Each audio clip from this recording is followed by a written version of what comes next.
Hey, what is up, guys? Dark Raven. This is called Choice of the Dragon. This is a special kind of choose your own fate kind of game. Do mind the noise in the background. Okay, so it says, let us begin. A knight charges up the slope at you. His horse pounds at the ground, carrying heavily armored warriors, though he were a child's doll. The knight sets his lance to attack you. How do you defend yourself, O mighty dragon? Take to the air with the quick beat of my wings, I knock the knight from his horse with the slap of my tail, or I rush into his charge and tear him to pieces with my claws. I'd rather fly the fuck away.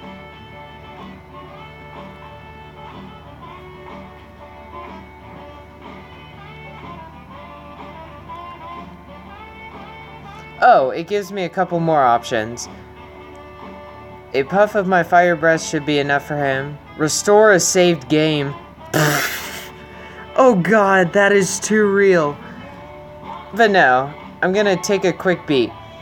You leap to the air, deftly avoiding the knight's thrust. Now that you are in the air, he hardly poses any threat at all.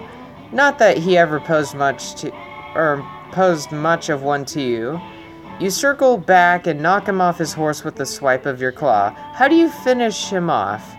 Of course, how dare he attack me? I let him live to warn others of my immense power. That's a bad idea. And, now that the threat's ended, he's beneath my concern. No, he attacked me. Fuck you. Okay, your jaws crush him in a single bite. That showed him. You know, it's going to get annoying to keep calling you Great and Mighty Dragon. What is your name?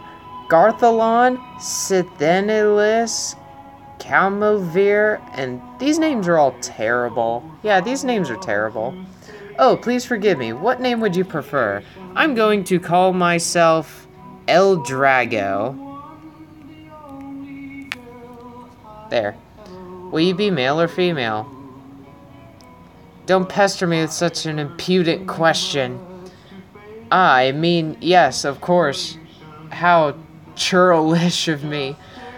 Oh mighty El Drago, I feel I should let you know that the game is full of choices indeed. It is nothing but multiple choice questions that determine the course of your adventures as a dragon.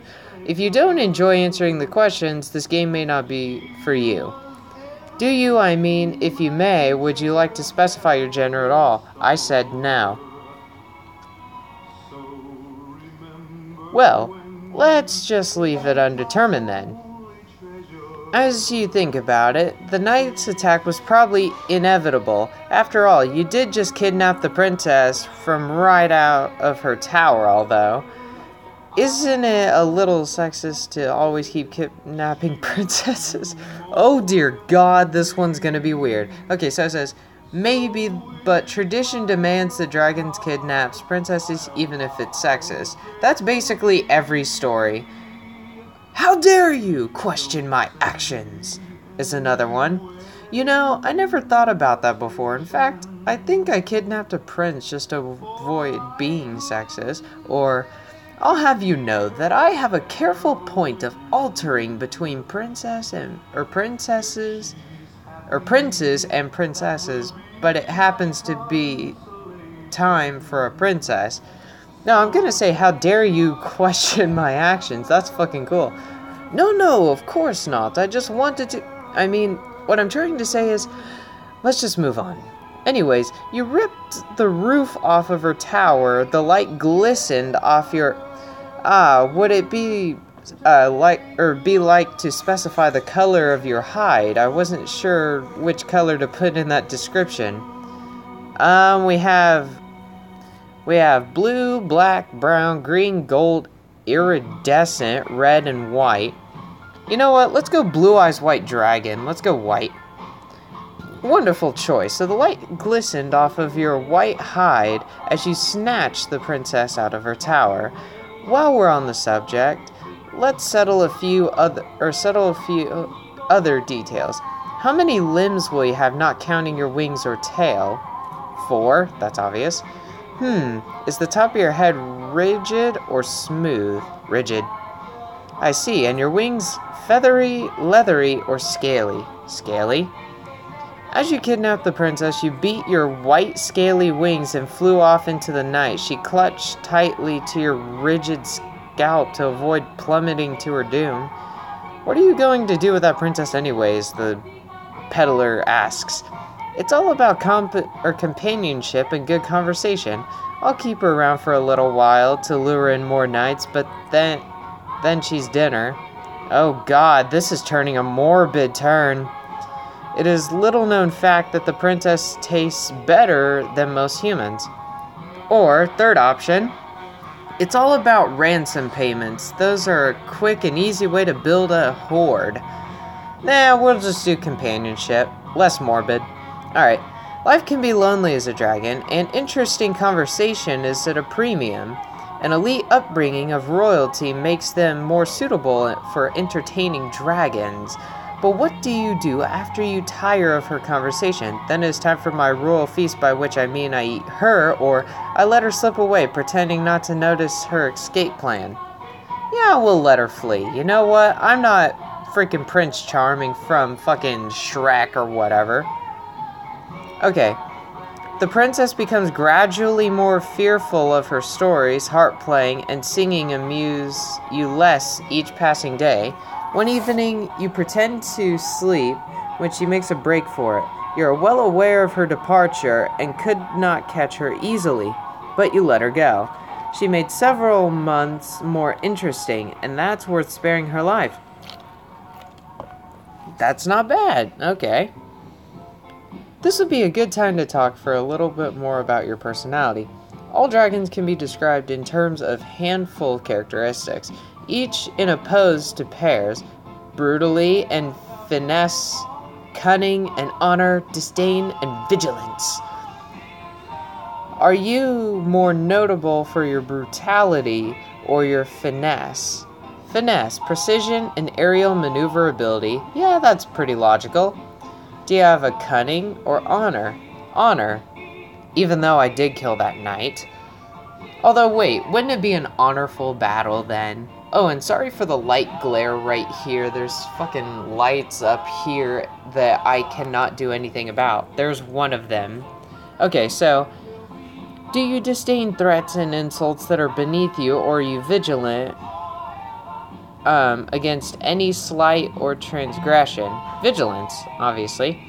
Now we're going to view some flashbacks to your days as a wormling. Oh, so like a baby dragon, a little petite dragon. No, I'm not referencing Yu-Gi-Oh! As a young hatchling, you lived with your mother in a cave high up on a mountain. Your mother had a vast hoard of treasure and a varied hunting range. Some of your siblings chose to spend some of their time reading the rare codices and scrolls your mother had collected.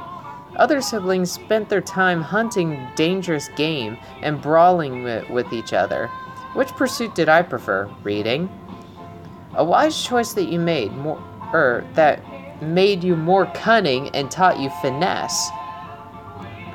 As you reach maturity, you began to threaten your mom's dominance over her territory. Oh God. No, not Mama Dragon, no. Before you could possibly have bested her in a direct confrontation, she threw you out of her lair and drove you from the lands which you grew up, leaving you to fend for yourself without any resources beyond your claws, wings, and teeth. Oh God. Why would I do such a thing? I'm a dick. Did you seek revenge on her by turning some of the humans in her land against her, or did you consider petty revenge beneath you? It's beneath my dignity. Disdain for petty matters is essential for a dragon, as it avoids pointless feuds that weaken you and allow your enemies to achieve their goals. Oh yeah, so I'm helping the enemy here?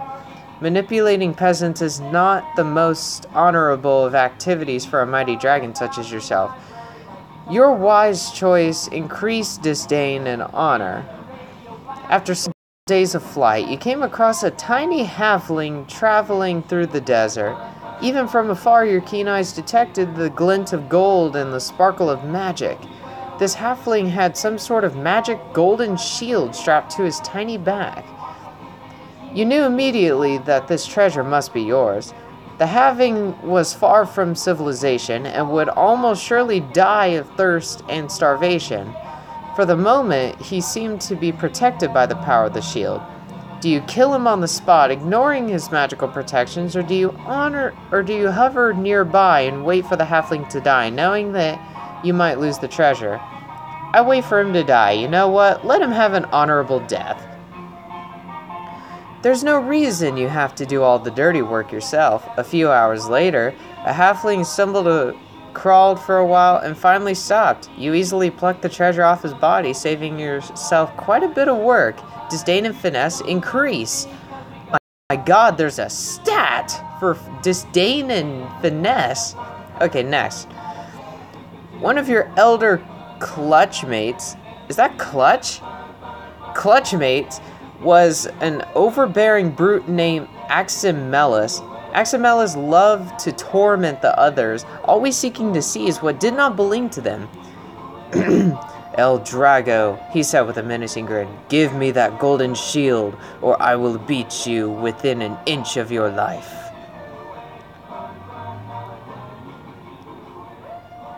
I'm just gonna give him the shield, fuck it. Disdain increases. Aximellus took your shield and beat you with it hard. Then he crushed the shield in his jaws, wasting the magical energies imbued within it, and spat it out at your feet.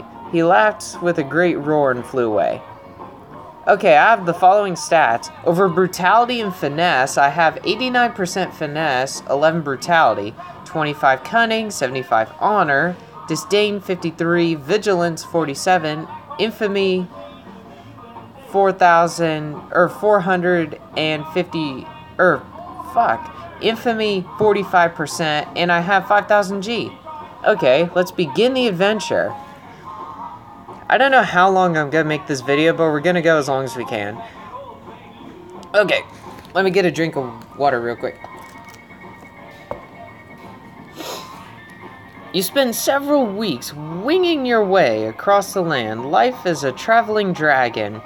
As much to recommend it. The freedom of the air, the thrill of the hunt, plentiful sightseeing opportunities. On one particular night, sleeping peacefully under the stars, you wake to find yourself under attack. A giant elder dragon towers before you, whipping you hard with its tail. It must be at least 4 times your size. Well, how dare you sleep on my lands? So I can apologize, act tough, plead ignorance, fight back, or play nice. I'm gonna apologize. You know what? The elder dragon treats you with inviolable disdain. It soundly beats you out of its territory. Find your own lair, Chartles.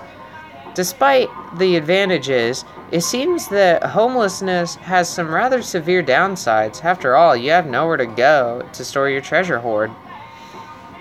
Okay, a few days later, you fly along. You see a large hill rising up from the land around it. Forests cover the low slopes of the hill, giving you way to grassy fields and then a rocky crag at the top of the hill. A large cave mouth opens in its promontory. While you have to check it out more carefully to be certain, you believe that the hill contains a fairly extensive cave complex.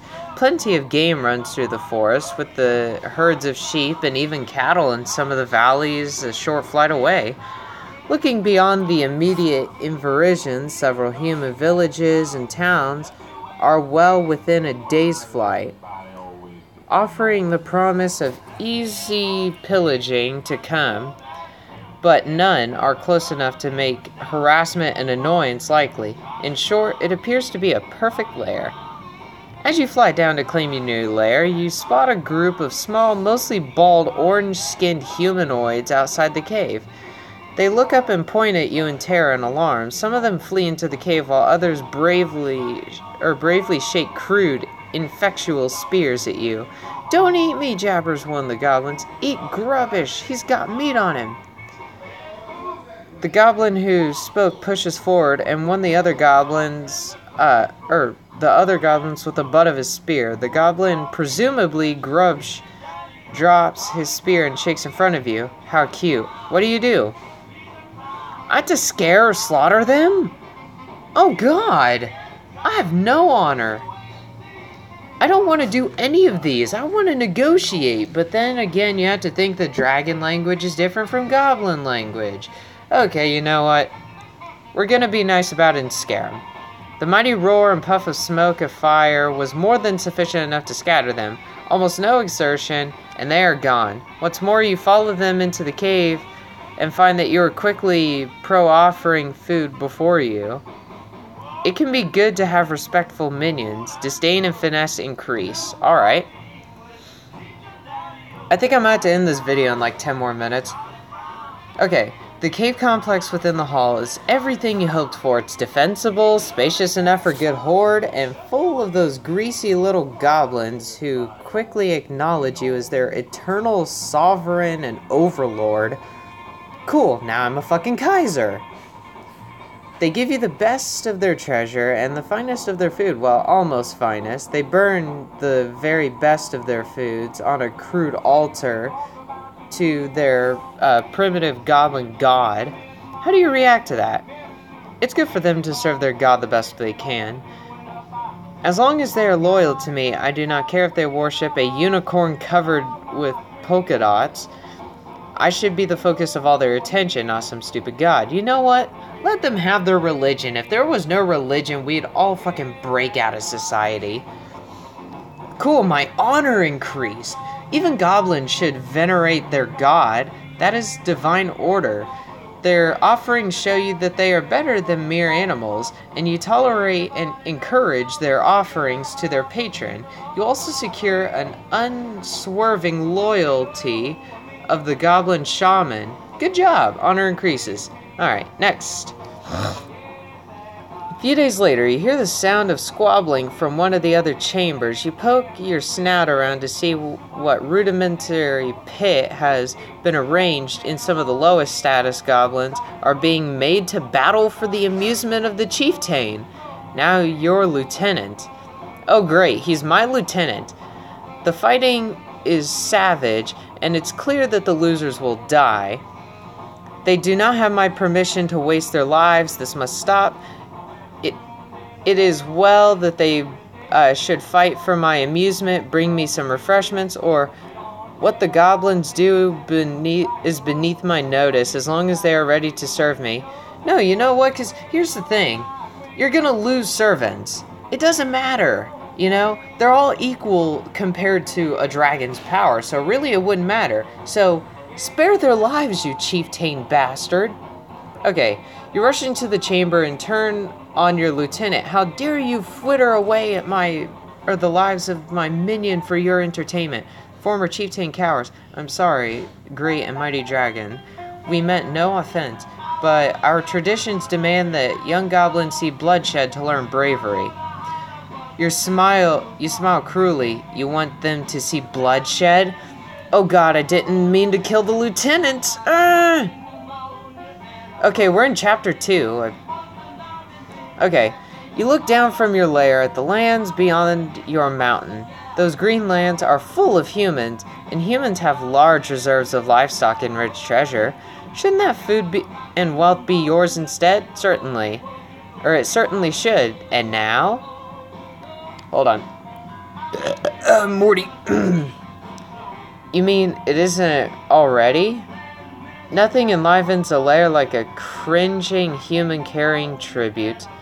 Oh my god, do we want to go morbid and offer up a human to the goblin god or what? Because holy crap. Well, some bitch gonna die tonight. How true, how true. Now let's be clear about why you plan on conquering the humans. What's most important?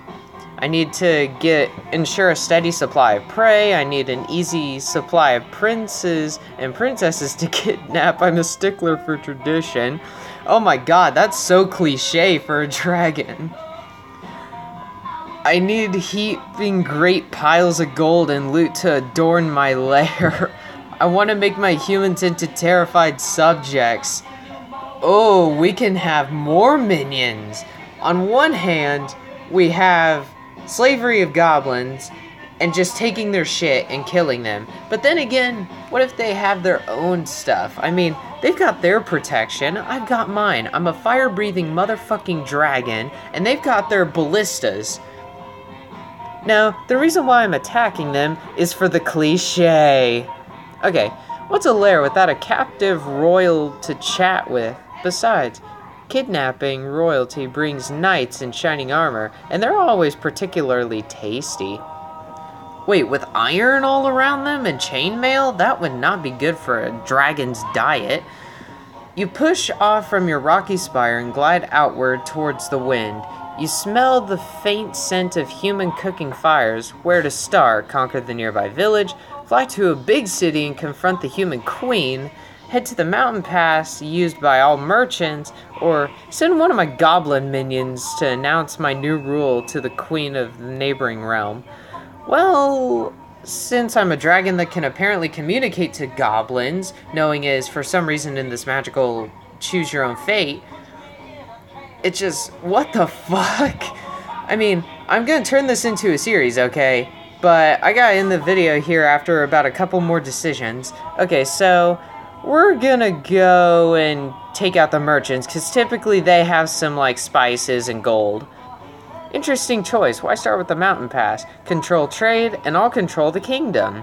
Merchants are rich and cowardly. If they wish to pass into my kingdom, they can afford to pay me well. Merchants taste good, and so do their horses. Hijacking a few wagon trains is an easy way to decorate my lair. No, we're gonna control trade, control kingdom. An insightful analysis. Cunning increases. Haha! I knew that was a good choice for my path. There's one main pass through the mountain that all merchants use, mostly because it has a good road. The human queen has her own toll booth there. You can see a line of wagons making the way through the pass now. How do you handle this? Be sneaky and terrify the toll keepers into giving them money that they collected. Eat the toll keepers and settle for a bit to extract my own tolls, which would actually be kind of smart to hoard up gold, or swoop down and take the train of wagons for myself. Well, if we're trying to keep as many people alive as possible, let's take out the toll. Because if you take out the toll, everyone just goes through. They're terrified. But then the dragon can stop them. So I'm gonna eat the toll. Alright.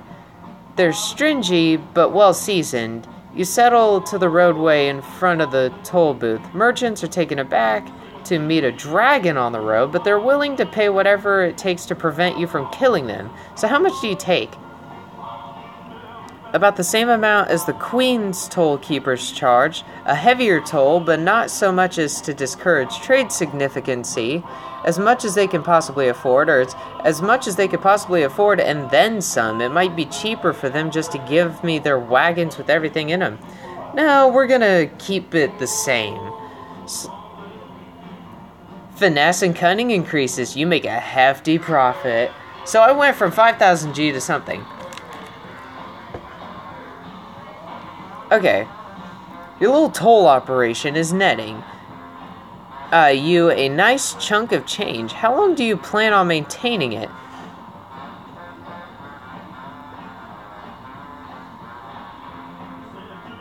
I am a okay. I think I'm gonna do it for a couple weeks. Vigilance slightly increased. Alright. You settle in and take your tolls. It's not exciting, but you get a little oh, you had to sit there. Okay. But then you seize a decent amount of gold, and when you're starting to get restless, you fly back to your lair. All in all, nice bit of work. Okay. What's your next step into climbing dominance? Conquer the nearby village, fly directly to the human queen, send one of my goblin minions, or that's enough activity on my part. I'm heading back to my lair. Yeah, let's head back to the lair so we could... Okay, you return to your lair. You have demonstrated your power and might, even majesty. Now it's time for the humans to come before you and acknowledge your rulership. You wait for one of them on your bed of gold, not anxiously, but simply confident that they will... Ooh, disdain increases. After about a month, a knight arrives at your lair. She kills a few of your goblin guards, perfunctorily. No great loss there. No, I was doing this video, Choose Your Own Fate.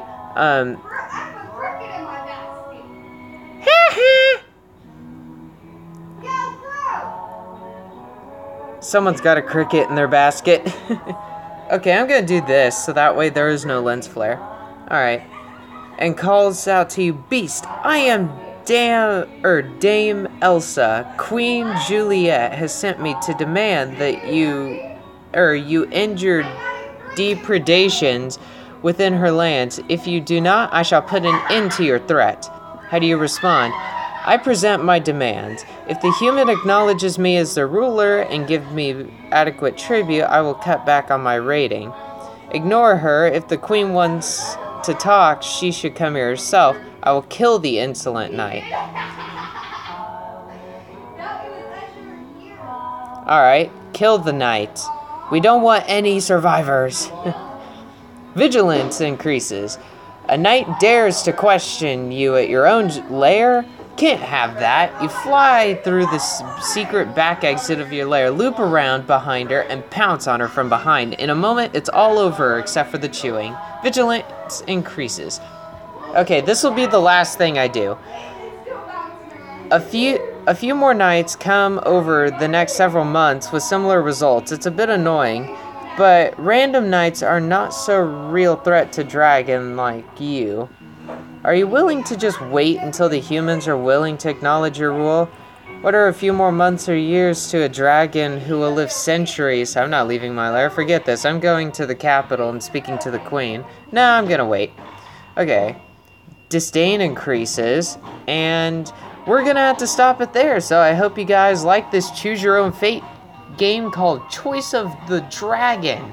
If you want me to do more of these, surely enough, I will do more of these. So this will be part 1, and I'll make a part 2 and 3. So hope you guys all enjoyed, and peace. See you later. I don't care. I'm just kidding, I do care. I like your likes, comment, or wait, I forgot to do the 3 things that YouTubers always do in their videos. Full sellout moment. If you do or don't like my content, hit the like button down below, subscribe if you're not already subscribed, and leave a comment. Just a comment saying, what would you do in any of the given scenarios that have been pointed on this Choice of the Dragon. So, hopefully, your choices are better than